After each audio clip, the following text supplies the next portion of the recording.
Séquence 2. Partons à l'aventure. Lecture 2. La naissance de l'aventure humaine. Nao part à l'aventure avec deux compagnons, Gao et Nam. Après avoir assisté à un combat entre des animaux sauvages, les trois hommes se réfugient pour la nuit dans une caverne. Selon sa coutume, Nao avait pris la première veille. Il n'avait pas sommeil. Énervé par la bataille du tigre et du lion géant, il sentit, lorsque Gao et Nam furent étendus, s'agiter les notions que la tradition et l'expérience avaient accumulées dans son crâne. Elles se liaient confusément, elles formaient la légende du monde. Et déjà le monde était vaste dans l'intelligence des Oulamres.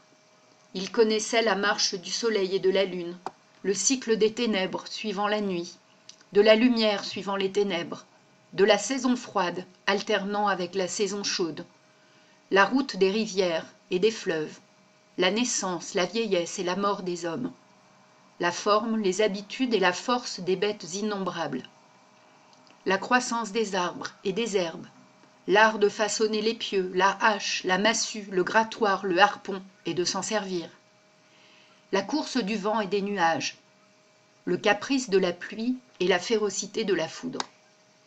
Enfin, il connaissait le feu, la plus terrible et la plus douce des choses vivantes. Assez fort pour détruire toute une savane et toute une forêt, avec leurs mammouths, leurs rhinocéros, leurs lions, leurs tigres, leurs ours, leurs aurochs et leurs urus.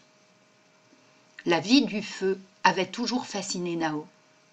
Comme aux bêtes, il lui faut une proie. Il se nourrit de branches, d'herbes sèches, de graisse.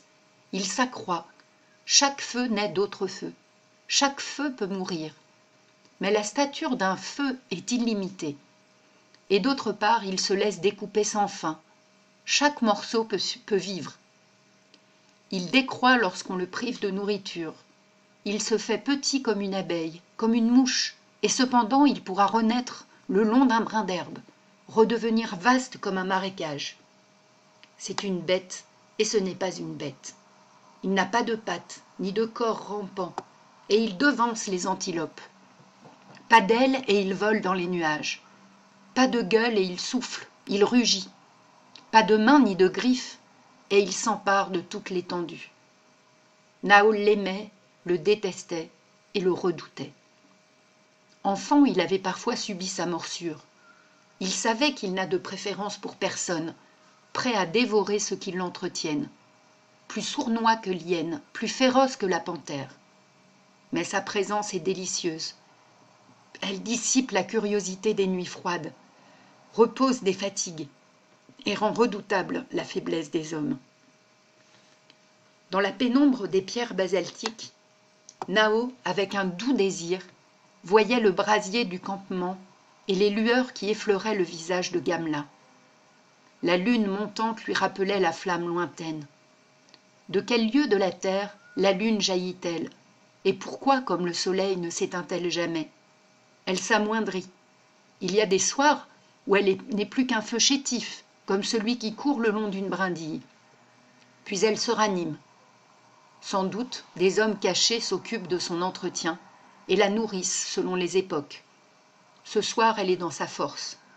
D'abord aussi haute que les arbres, elle diminue, mais lui davantage, tandis qu'elle monte dans le ciel. Les hommes cachés ont dû lui donner du bois sec en abondance.